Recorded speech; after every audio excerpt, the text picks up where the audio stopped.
Tunji Türkiye'ye gelip bugün varan birinci sözüm hayırlı sabahlar degan sözden başlandı. Hammalarning etkenlikler hayırlı olsun. Belki etgende tungunuzda bek charchab ketdinglar. Etgende belki uyqunglar echilgan bo'lishi mumkin yoki echilmagan bo'lishi mumkin. Ben mehçe olan dokladım. Hazır çıkarıp koyan okşaş.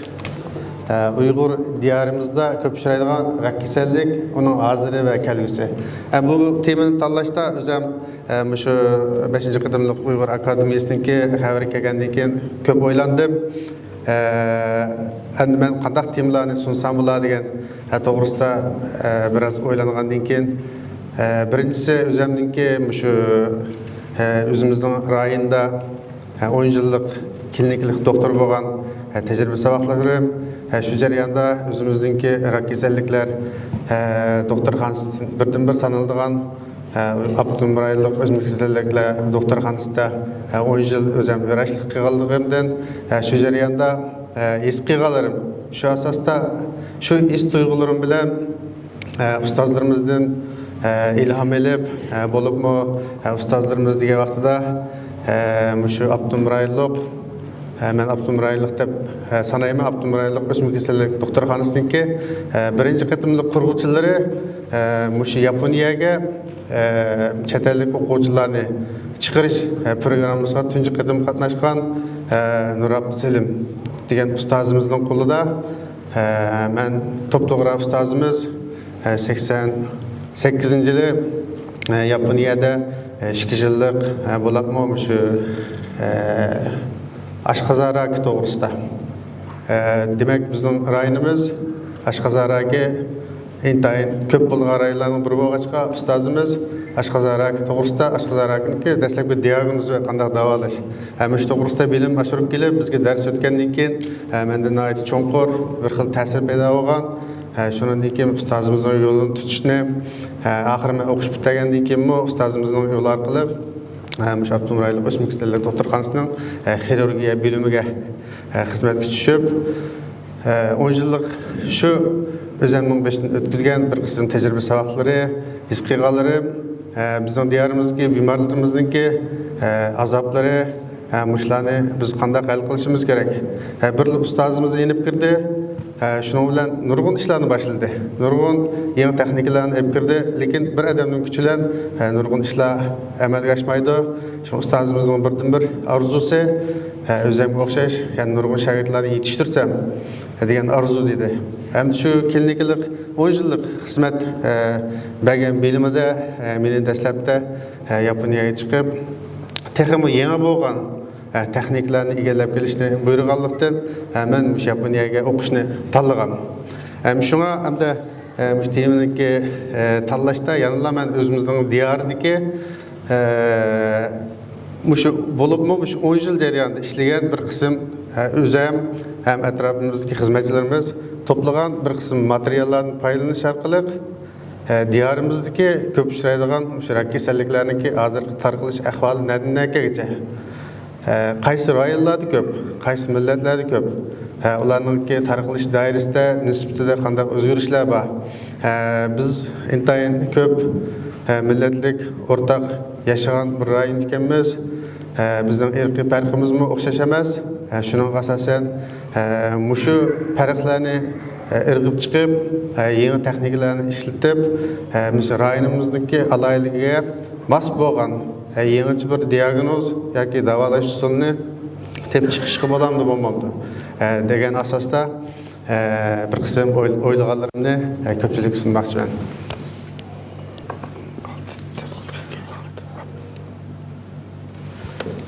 Tunugimmo bizning sabtishimiz meni ayolim Gulambar dastlabda shu rak kasalliklar to'g'risida attiganlar doklad berib o'tgan. Uni qayta ta'kidlashning hojati yo'q deb qarayman. Shundaqdimi rak kasalliklar deganga bir ufqum berish intayin muhim. Rak kasallik deganimiz ko'rsatib o'tganimizdek bir gruppa o'zaro bog'lanishli bo'lgan kasalliklarning umumiy atalishi bo'lib, hayotlikning asosiy manbai hisoblangan hujayradan boshlandi. Badanimiz köp türlük hücrelerden terkip tapkan buldu. Nurgun ahvalda bedenimiz ihtiyaclık dep qargan çağda hücreler programmalık aletde hücrelerde ösüş, hücrelerde bölünüş, qayta işlep çıkarış, ibaret tertiplik, fonksiyalik meşgulatını davamlaştırıp bedenimizin sağlamlığına kapalet kıldı. Aksine bazıda bedenimizin yeni hücreye ihtiyaclık olması mı hücreler bölünüşünü davamlaştırıyordu. Neticede bu artıkçı boğa hücreler bir top toplumlarını şekillendirdi. Bu adette biz ösükçe yoki ösme deb atagan narsamiz. Hamda ösme hücrelerin karakteri qarab turib, yaxshi sifatli ösme, yomon sifatli ösme deb odat kimligiga ayıramiz. Demek bizning yomon sifatli ösme deb atganimiz biz her daim ağzımızı düşürmeydigan rak keselligi deganlikka atalmış oldu.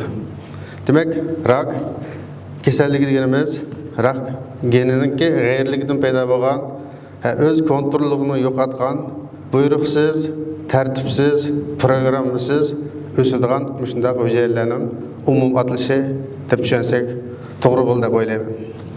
Hamda rasmda ko'rsatilgan o'xshash normal bo'lgan vaqtida hücreler programmali holda bir hücre 2'ga, ikisi 4'ga degandek tertipli holda o'zining bölünüşünü davamlaştırdı.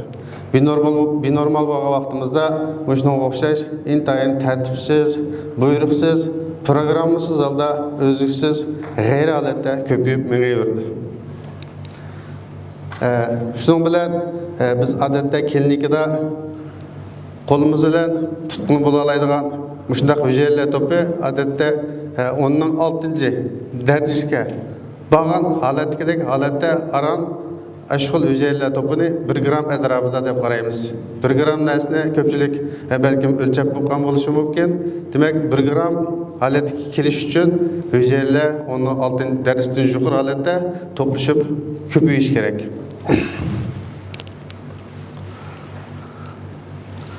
Hamda rak avay deb o'tdik.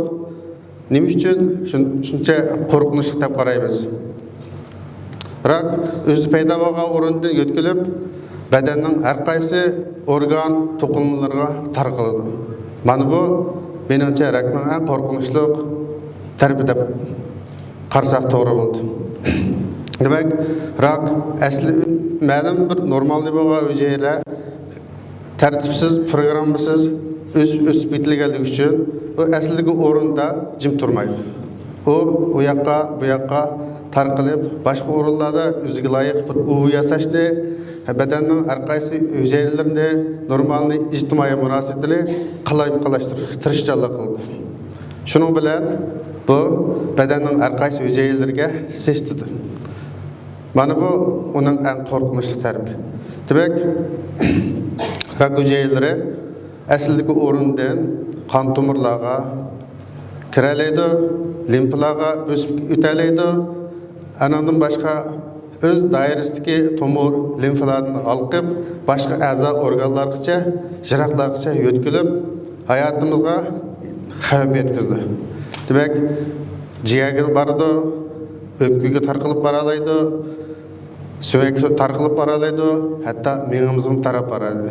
Shuning bilan har qaysi o'rinda nurg'un g'ayri bo'lgan ana shunday hücreler to'pi hayotimizga ta'sir qildi. Hamda dunyo miqyosidan qarab o'tadigan bo'lsak, har 10 ming nüfus ichida rak sababidan hayotidan ayrilganlarni xaritamizdan ko'radigan bo'lsak, eng qizili bizga yaqinroq bo'lgan hozirgi 2008-yillik statistikaning natijasi Mongoliya rayoni. Anadan tuvayroq qarasak, bizning rayonimiz mushunga kirdi. Demak, her 10 ming nüfus ichida hayot mushu rak kasalligi sababidan har xil hayot xavfi uchraydigan kishilar soni qancha degan vaqtida 150 dan 250 atrofida mushunday kishi rak sababidan har xil o'zining hayotiga xavf uchraydi degan gap. Endi buni har qaysi yer shahridagi ahvolga qaraydigan bo'lsak, qizili ayollar erlar ko'k rangligi erlarni ko'rsatdi. Grafikninki eng cho'qqiga yetgan qismi qaraydigan bo'lsak, rakninki paydo bo'lishida qaysi rayonlardagi vaqtida bu shu taraqqiga alladi. Nima uchun taraqqiga alladi degan vaqtimizda, masalan, grafikninki maya qaraydigan bo'lsak, Avstraliya, Yangi Zelandiya mushu grafik naydi yuqori o'rliganda, demak, mushu rayonda rak ko'p paydo bo'ldi degan gap. Ko'p paydo bo'lishdiki nima degan vaqtida, buningda mushu o'rinlarniki fan texnik saviyasining yuqorligidan rakni baldur diagnoz qo'ya oladi degan gap. Bular alayda ko'p bo'lib ketganlik sabab emas. Bu yerdagi kishilarniki fan texnik saviyaning yuqorligidan ham ommaviy xalqniki o'sha rakka nisbatan tanishlikning yuqorligidan doktorning oldiga o'zi kelib menga diagnoz qo'yib ber deganlik sababidan mush o'rinlarda rak soni ko'p deb qaralayotgan gap. Amaliyotda unchalar chiq emas. Endi o'lganlarning soniga qarab boqaylik. O'lganlarning soniga qarab boqgan bo'lsak, buningdimi ko'rilishga bo'ladiki, masalan, O'rta va Sharqiy Yevropa. Mush atrofdagi kishilar rak sababidan o'layotgan kishilarning soni ko'p bo'layotgan gap. Undan boshqa Afrika. Mush o'rinlarga qaraydigan bo'lsak, bulardan shuni his qilamizki, demak, rak deb diagnoz qo'yilgan bo'lsa-mu, lekin unga nisbatan muvofiq davolashniki dal vaqtida bo'lganmi, bo'lmaganmi? Mush sabablar tufaylidan mush rayonlarda rakdan o'layotgan sonlarniki kishilarniki ko'p bo'lgan bo'lishi mumkin. Ammo material mutungun bir qatim so'zlab o'tilgan, shuning uchun buni ta'kidlashning hojati yo'q deb qarayman. Bu shu o'xshashlar taraqqiy qilgan davlatlar bilan taraqqiyot bosqichidagi davlatlarningki hozirgacha mushu qaysi xil turdagi raklar oldingi o'rinda turdi degan ko'rsatgan 2008-yildagi butun yer shari xarakterlik statistikaninki bir natijasi bo'libmi, taraqqiyotlarda mazbaz raki erlarda, ayollarda bo'lsa hamchak raki bu paydo bo'lish. Hamda o'lishchanlik nisbatan aytgan vaqtida o'pka raki, ayollarda bo'lsa hamchak raki va boshqa raklarningki ko'p bo'lishi, taraqqiyot bosqichidagi yerlarda bo'lsa bunga o'xshash hozir o'pka rakiningki oldingi qator o'tganligini ko'rib olamiz. Hamda abayımı deb o'tdim, rak deganimiz nurg'un hujayralarniki g'ayri to'planishi programmasizlanganligida paydo bo'lgan narsa. Bundaqda mushlarni keltirib chiqarayotgan narsa nima? Bu yanala badanniki shu hujayralar ichidagi gen demakdan iborat. Demak, genlarda har xil o'zgarishlar bo'lishi mushu rak hujayralarining o'zaro ijtimoiy munosabatning buzilganligining rak paydo bo'ladi. U ichki sabab ham tashqi sabab deb qarashga bo'ladi. Ichki sabab deganimizda asosiy rakningki gendagi o'zgarishi, tashqi sabab deganimizda har xil muhitlarning o'zaro bunga nisbatan buzg'unchilik qilishi. Demak, ichki va tashqi o'zaro birikishning natijasida rakningki bizning badanimizda paydo bo'lishi. Hamda yaqinqi vaqtlarda bu fan tadqiqot, texnika, meteorologiya tiz taraqqiyotlarga erishmoqda. Endi shu rak hujayralar hozircha qaysi xil tipdagi genlar mush rakning paydo bo'lishida asosiy o'rinda turdi deganni bo'libmi 2000-yildan boshlab shidini mikrori deydigan mushu nurg'un genlarni bir tutash tasqab ilg'ab chiqish texnikasining borliq kelish natijasida biz badanimizda hozircha bor bo'lgan 30 mingdan ortiq genlarni aniqlash saviyasiga yetdik. Endi mush jarayonda tunigimmi bir qancha dokladlarda berildi. Endi mushlar jiq genlarni xuddi dengizdan yig'ni suzib olganga o'xshash Şu rakka nisbeten 30 mingdan ortiq gen hammasi ta'sir qilamdi. Shu sababdan rak bo'lamdi. Bu undaq bo'lmaydi. Shuning uchun buni ilg'ab, tasqab, asosliq yetakchi o'rinda turadigan genlarni tepib chiqmasak, buningga tungi Rishad akam degandek nishonliq dorilarni tepib chiqilib bo'lmaydi. Endi buni qanday qilish kerak? Buni tungi dokladdan berilganga o'xshash nurg'un uchurlardan buni talg'ab, ilg'ab chiqish texnikasida data mining deydigan nurg'un usullar bor. Mush usullar nurg'un analizlarni yurgizib, 30 mingdan ortiq shu genlarning ichidan eng muvofiq bo'lgan, eng sezgir bo'lgan mushunaq nishonliq genlarni tepib chiqish intayin. Shuni tepib chiqqan vaqtida shu nishonliq genlarga nisbatan qaysi xil dorilarni ishlatgan vaqtida shuni unumli holda kontrol qilib bo'ldi degan dorining tadqiqotiga, dori yasashga kirishadigan gap. Demak, mush yaqinqi vaqtlarda 30 mingdan ortiq genlarni tekshirib chiqish mumkinchiligi bo'ldi, lekin musha kelishdan burun 2 kun burun Yaponiyada rak kasalliklar bir yillik umumiy yig'ini bo'lgan.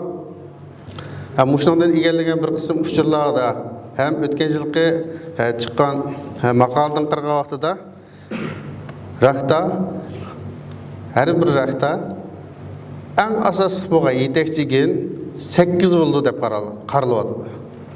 Demak, bu 8 bo'ldi degan gap, masalan, oshqozon raki bo'lsa, ABCD 8 bo'ladi.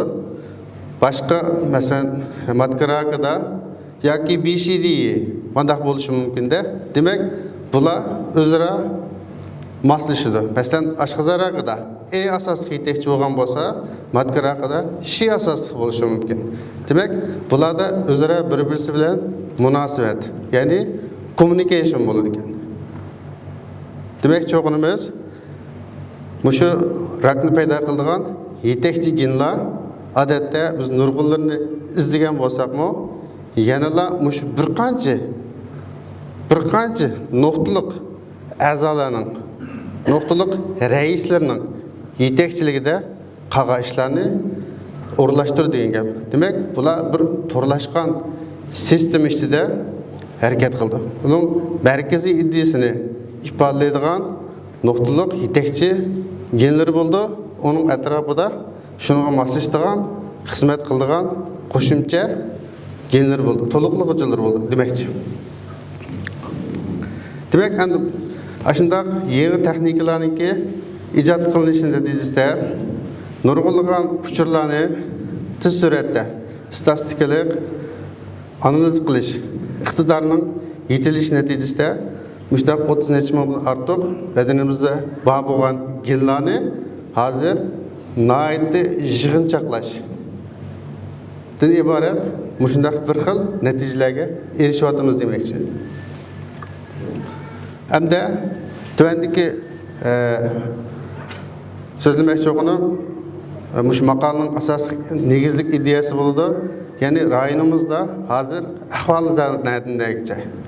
Buni abayman deb o'tgandek Yaponiya kelishdan burun o'zimizning isqiqalari to'plagan bir qism natijalarni bu qatim o'zim bir qatim qaytadan analiz qilib ko'rish orqali har qaysi rayonimizda bo'lib vatanimizningki masalan shaharlarda qaysi o'rinlarda mushkil tipdagi raklar ko'p bo'ldi ekan degan bir qism ma'lumotlarni berish orqali qolganni har qaysilarning masalan mening yurtimda, mening shaharimda ma'qul tipdagi raklar ko'p bo'ldi ekan deganni o'zinglar analiz qilish orqali bir qur vatanni, yurtinglarni aslagach o'zimizning o'sib ketilgan shu rayonimizning turmush ahvoli, muhiti bir qur aslash orqali mushu ahvollar, sirtqi muhitlar mushu hujayralardagi rakning paydo bo'lishida qaysi xil turtkilik rolni o'ynayotgandi deganlarni tahlil qilgach mansanglar mening degan so'zlab yetmoqchi bo'lgan nishonimning bir markaziy asosiy iddiasi deb sanayman. Әмдің бұл, абаймен деп өттім, мұш Автоном районлық бірінші қытымлық чәтәлі шыққан оқушыларының қайтып келгеннен кейінке чәтәлдің үгенген нұрғын білімлеріне Автоном районның рәхбәрлерге қайты-қайтыдың дейіш арқылық мұш районымызға чоқым бір кеселіклерге мәхсус диагноз қойдыған, давалайдыған мәркездің болышының лазымдығын отыр қойған екен. Бұл найтсыз сүретті Автоном районның әрқайсы рәхбәрлерінің ciddi tutuş kılışıda 89 жылы hazırki Ürümçi'ninki Beijing yoluga Автоном районлық үсімдік кеселіктер докторханасы құрылған. Біздің тәліміміз бар екен, мен 91 жылы оқып бітедім. Құрылып 1 жылдан кейін мүше оқып бітеген сабақташлардан біз онымыз şu докторханаға дәстәпті бөлінген. Әрқайсы онымыз, әрқайсы мейлі хирургия бөлім болсын, ішкі кеселіктер болсын, радиация бөлім болсын, әмі бөлімлерге бірден кіріп, қазіргі уақытта şu бөлімлерінің асастық врач докторлығы болып ішлеп атыдым. Мен 8-ci ayda бадым, әйні уақытта біз 300 карват. Әтрапыдaki бір бина еді, қазір қарсам, демек 10 есе көпейіп, 2000-дан 3000 қыча бимарларны сылдыралайдыған мұшынақ чоң түптіке докторханаға айланды деген.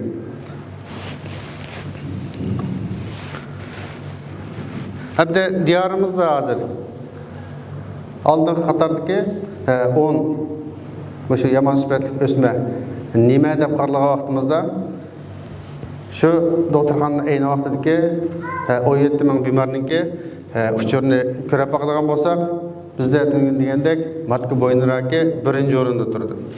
Анан кейін әмчек раке, ашқаза раке, қызыл өңгеш раке, өпкі раке, пүчей раке, лимфа өсмісі, бұрын жұтқынчақ раке, жігер раке ve қалқан сыман бәз раке. Мұш тәртіп бойынша орынлашқан. Bu abayqı deməkçi demək degen aldığın 10-cu қатардaki yama ösmününki grafikelik bağlanış. Yani bizim rayonımızga has bolgan bemar sani köp bolgan has bolgan sözde ma'nosi var. Ayollardagi matkarak. Hozir Jungudumo matkaraki Şinjanның has mahsuloti deydigan atalgı болып қалды. Bu intayın mühim halkılık kep. Çünkü hemimiz anadan tuğulgan sınırlarımız var. Bu ayallarga haslam kesel. Şunun için bir ana muş keselge giriptar bulduken, onun farzenti bolgan her qanday kişi onu çoğur oylaşmış olmaydı. Hem de Uyghur diyarımızda köp bolgan yaman süpetlik ösmünün içinde milletler arab qanday farq var. Bunu görüp baktım. Bunu görsem elbette birincisiga xanni qo'yman. Bularning soni umumiy biz egallagan Rakistanninki 62%. Bu nim degan gap degan vaqtida, chunki bu Avtonom rayonining markaziy shahar bo'lgan Ürümchidan elingan sansibirlar. Demak, Ürümchi va shuning atrofida yashaydigan Qarmay deydi, Shixanz deydi, bu shaharlarda ham xalq intayin ko'p, ham qatnashlar qulaylik. Shuning uchun bu sonning ko'p bo'lib ketishi bularga noqulmushlarda raqchiq degan gap emas. Demak, bular qatnash qulaylik bo'lgan shu atrofda nopusning sonining ko'pligini ifodalaydi. Darhol Ürümchiga kelib bu ahvollarni o'zi ko'rsatadi. Shuning uchun xalqlarning soni ko'p bo'lgan. Ikkinchisiga Uyg'ur. Andan keyin Qozoq, Xuy, Mo'ng'ul va Qirg'iz ham shu tartib bo'yicha o'rnashgan. Hamda qaysi shaharlarda, qaysi rayonlarda ko'p? Buni ko'raylik. Albatta bu uchurimiz Ürümchidan elingancha, albatta Ürümchi shahri oldingi o'rinda turish kerak. Bunga hech qanday gumon ketmaydi. Andan keyin ikkinchisiga Qashqar. Üçüncüsüge İli oblasti, dördüncüsüge Qarmay, beşincisiga Sanji, Aqsu, Şixanze, Xotan, Qumul, Altay, Çöçek, Turpan, Qızılsu, Börtala. Muş tertipleri boyunca joylashgan. Demek, ayni vaqtdagi mushu Abdulum rayonluq o'smir kasallik doktorxonasiga qaysi rayonlardan ko'proq bemorlar kelalaydi degan vaqtida shu rayondagi bemorlarning ham ko'pligini bildirdi, ham shu rayonlarga kelalaydigan qaysi rayonning kishilarning qatnash qulaylik, iqtisodiy ahvolining yaxshi bo'lganligini ko'rib olishga bo'ladi. Buningda masalan Qashqar deb oladigan bo'lsak, iqtisodiy ahvol nuqul yaxshimi degan vaqtida undaq emas. Bizning oldimizga nurg'un Qashqardan, Xotandan bemorlar keladi. Chunki biz shu yerda o'sib bitilgan, bizni izlab keladi. Bizning savoqdoshlar tanishtiradi. Bularning nuqul iqtisodiy ahvoli yaxshimi degan undaq emas. Bu bir insonni tatib kelgan ish. Shuning uchun shu rayonlarda lag tava qaysi farzand bo'lsa, shu farzandni izlab keladigan gap.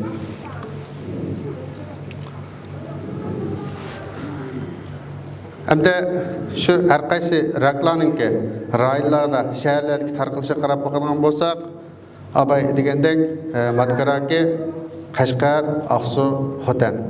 Mushu bizning nüfusimiz intayin jiq bo'lgan rayonda mush Matkaraki eng ko'p, ya'ni birinchi o'rinda turgan. Emchakraki degan vaqtida bu Urumchi, Qarmay, Shixanz qatorliq iqtisodiy ahvoli yaxshi bo'lgan, turmush sharoiti yaxshilangan. Mushundaq rayondan kelgan bemorlar ko'p bo'lgan. Bu intayin muhim gaplar. Anandan keyin masalan Ashqazoraki deyli, Cho'chak rayonida birinchi o'rinda turgan.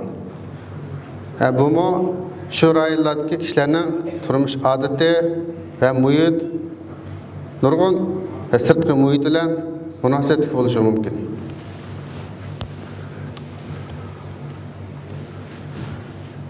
Hamda bu raklar biz o'ylandikki, tungi bir qism savollar o'tildi. Masalan, bizning rayonimiz ayni vaqtida Junguninki shu atom sınığı elib berilgan rayonlar edi. Gerçi bu sınaq to'xtalganiga 40 yil bo'lgan bo'lsa-mu, lekin uning ta'sirini hozircha yo'q degil olmaydi. Hech kim inkor qilolmaydi. Shunga shu vaqtlarning o'zida radiatsiyaning ta'siri uchraganlar bo'lsa, bu albatta badanga asos ta'sir qiladi. Ba'zi vaqtida chunki uning ta'sirchanligi kishilar to'plashayotgan rayondan bo'lib bizning ta'rim atrofida ancha bek jiroq deb qarashgan bo'lmaydi. Shuning uchun buning bevositasini ko'rish uchun asosiy yosh bolalarda qanday bo'ldi deganni ko'rishga to'g'ri keldi. Ya'ni birisiga bo'lib radiatsiya nuriga nisbatan sumirishchanligi tez bo'lgan, oson bo'lgan, qalqonsimon. Ba'zida raki ko'pmi, ko'p emasmi? Ham shundan qarab turib, shu radiatsiyaning qanchalik ta'siri borligini mo'ljallash mumkin. Hozirgacha biz nurg'un kishilarimiz faqat mo'ljar soni bilan o'zining hissiyotini qo'shib turib da'vatimiz. Mana shunday. Lekin menda son sifir yo'q.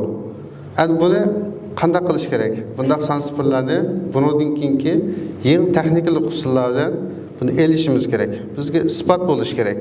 Isbot bo'lmasa, ba'zi narsalarni his tuyg'u bilan bevosita deyish akademikka nisbatan ancha muvofiq tars emas deb qarayman. Lekin ta'siri yo'qmi degan vaqtda buni hech kim inkor qilmaymiz. Chunki uning ta'siri bor. Endi abaydidoq rayonimizning iqtisodiy ahvoli ancha yaxshi emas edi. Hozirmi yaxshi degil bo'lmaydi. Shundaqdimi yaqinqi vaqtlarda bo'lib 8-oyda borgan vaqtimizda ko'rib yetdikki, bir qism kishilarning iqtisodiy ahvoli haqiqatan yaxshi bo'lib ketgan. Lekin yezlaqchi bordiq. Yezlardagi kishilarning turmush ahvoli burunqidan nacharlashib ketgan. Masalan, burun biz yezlarga borsak, kirishimizga o'chki qo'ylar ma'rab oldimizga chiqardi. Burun yezlarga chiqsak, eshikning hang'irganini anglaydik. Bu qitim anglayolmadik. Bu qitim bolalarımni şu eshaklarning hang'irganini, qo'ylarning ma'rigini anglab baqsin deb anglagan. İntayin afsus, Men chiqqan yezida, men atrofdagi yezlarda unda ahvolni ko'ramidik. Demak, bu nimadan derak berdi degan vaqtimizda bizning tabiiy ayni vaqtdagi nurg'un muhitlarimiz hozir mayli iqtisodning yaxshi bo'lishini deyli yoki xalqimizning o'rinliqimi buni uqmaymiz. Nurg'un muhitlarimiz o'zgaryapti hozir. Ayni vaqtida biz kichik vaqtimizda yazliq ta'tilda yezlarga chiqib xaman haydashga amroq edik. Xamanning naqsini o'qib bersa, shuning eshakning orqasidan qo'g'lab, tizaklarini tiyib, nayt xushallik his qilardik. Hozircha traktorlar haydaydi. Hech qanday mung yo'q, xushallik yo'q. Atrofdagi qo'lim qo'shnilar urib tuqqanlarning bir yerga yig'ilib, shu xamanni xushallik bilan o'tkazilgan muhitlar azlab ketadi demakchi. Bu intayin muhim. Hamda gap abayma dedim bizning rayonimiz yana birga Ashqazorga ko'p bo'ldigan o'rin. Ana buning nurg'un sabablari bor. Hozir Yevropada, bo'lib Yaponiyada Ashqazondagi ma'lum bir bakteriya, ya'ni HP deydi, pylori bakteriya. Mushuning Ashqazonda parazit yashash bilan munosabat deb qaralmoqda. Bu shu Yapon xalqining kundalik turmush odati, yemaklik odatlari intayin bog'lanishliq. Yapon xalqi chilg'an sayni ko'paydi, tuzni ko'p ishlatadi. Tungi muddatda tuz badanga yaxshi emas. Chilg'an sayning tarkibida nurg'un tuz bor. Demak, Ashqazon ko'p tuzlansa, bu xil bakteriya nisbatan yaxshi bir xil oziqlanish muhitini yaratib berdi. Ham bizning rayonimiz degan vaqtida, bizning rayonimizda HP virusninki ta'siri hozircha ancha cho'ng emas. Ayni vaqtda egallagan usullar qaraganda ancha cho'ng emas. Bizning xalqimiz ayni vaqtida dehqon xalqlar ko'p. Bular ishlash kerak etizib chiqib. Shuning uchun qo'zani yaxshi to'yg'izib chiqish kerak. Bir qism degandek Ashqazonni maylaydigan ishlarimiz bor. Biz yerlik tibobitimizda Ashqazonimizga issiq o'tkazib turadigan odatlarimiz bor. Ama shunday odatlarimiz bo'lg'achqa Ashqazonimizni saqlangan ahvol bo'lyapti. Lekin yana bir bizning nachar turmush ahvollarimiz bor. Masalan, ba'zi narsalarni, masalan, achchiq, g'idiqlanadigan Ashqazonga, mushkul narsalarga amroq keladigan holatimiz bor. Ana bu yemeklikninki ta'mini yaxshi qilgan bilan bizning Ashqazonimiz uchimizning uchaylarimiz o'tiribdiki, muhitning qalaymat qilishiga sabab bo'lgan narsa. Aslida foyda bo'layotgan Üçey Ashqazon tweetlerimizni maylayotgan narsalarni bular qaytadan buzdi-da, Üçey Ashqazonlarimizning tweetleri buni bardashlik bermaydi. Shuning bilan mayli HP virus bo'lsin yoki boshqa sabablar bo'lsin, hujaylarga zahmat yetkazdi-da, Ashqazonda rak paydo bo'ldi deb men shuni o'ylayman. Bu Yaponiyaningki bir datasi hozir Ashqazorga Yaponiyada bo'libmi, hozir tuvalladi. Hozir nima yuqorilayotdi degan vaqtida o'pkiraki eng yuqori. Mayli ayollarda bo'lsin, erlarda bo'lsin, tadrijiy holda o'pkiraki. Bu dunyo xarakterligi yuqorilayotgan raklarning birisi. Endi demak, men Yaponiyaga o'qishga chiqib, his qilganim shu bo'ldiki, buni xulosalab 5 nuqtaga men yig'dim. Birinchisiga eng muhimi shu xalqining, avom xalqining rak deydigan mush kasallikka bo'lgan tushunchasi, bilimi ham har xil medialarda berayotgan uchurlarni qabul qilishi bu xalqning mushu kasallikka raklam emas, nurg'un kasalliklarga o'zining badaniga bo'lgan eng yuqori mas'uliyatchanlikni ifodasi deb qarayman. Chunki bu badan o'zimizning badanimizga nisbatan sog'lomlik bo'lgan bilimlarni elishimiz bizning majburiyatimiz ham huquqimiz.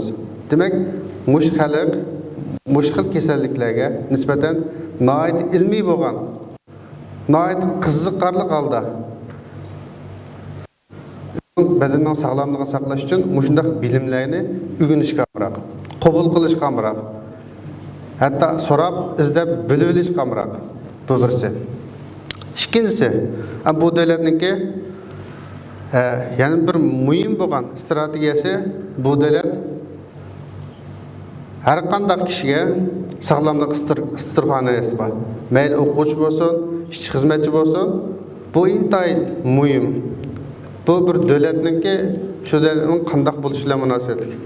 Yaponiya ba'zi bir devletlardan, masalan, haqsiz ba'zi bir devletlar bor. Bular selishtirgan vaqtida yaxshi degili bo'lmaydi. Shundaqmi? 70% kishi davolash istirxonasiga bunun şununla nima deymiz, davolash istirxonasiga kapolatiga erishadi degan gap.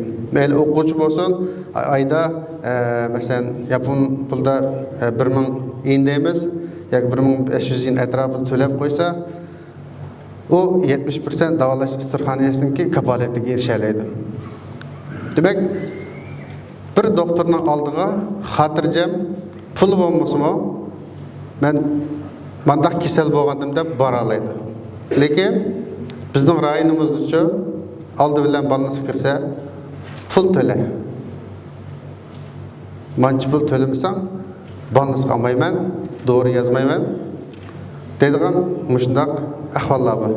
Ammo shu ahvollar bizning doktorlarimizning sababi deganda bu doktorimizning sababi emas.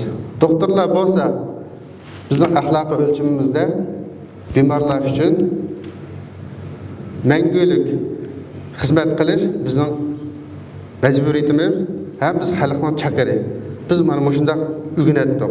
Lekin ba'zi bir qurilmalar bu xil ideya ustida yuqori turgancha bu amalga oshmadi. Shuning uchun asli ular qildigan ishlarni doktorlarga atib qo'ydi. Shuning bilan falana doktor yaxshi emas, bukun doktor yaxshi emas. Shuning bilan doktorlarning o'zining ideyasida nurg'un o'zgarishlar, ba'zi bir buzilishlar, ba'zi birlari iqtisodga berilib ketadigan shunday nachar illatlarning paydo bo'lishiga sabab bo'layotgan gap. Mana bu xil ahvol Yaponiyada yo'q deyarlik. Arandan keyin doktorlarniki mush kasalligi bo'lgan tanishni yuqori diagnoz iqtidor intayin yuqori mush o'qishib bitirgan studentlarniki yetishib chiqish uchun yuqori mas'uliyatchanlik bilan bularni tarbiyalash programmasi kirgizdi. Arandan keyin mening yana bir muhim his qilganim shu bo'ldiki, burun Yaponiyadan o'xshash bir doktorni markaz qilgan an'anaviy klassik davolash eng avvali. Demak, shu doktor nima desa, bir doktor nima desa, shu xil davolash bilan ketaveradi. Lekin hozir undaq emas. Men 10 yil Yaponiyaga burun kelgan vaqtimda mening professorim mushu doktorni markaz qilgan davolashni o'zgartimiz deydigan bir proyektda chimilyo deydi-da, yaponcha chimilyo deymiz. Bir grupa kishilarning digini bo'yicha bir davolash programmasi tuzish deydigan.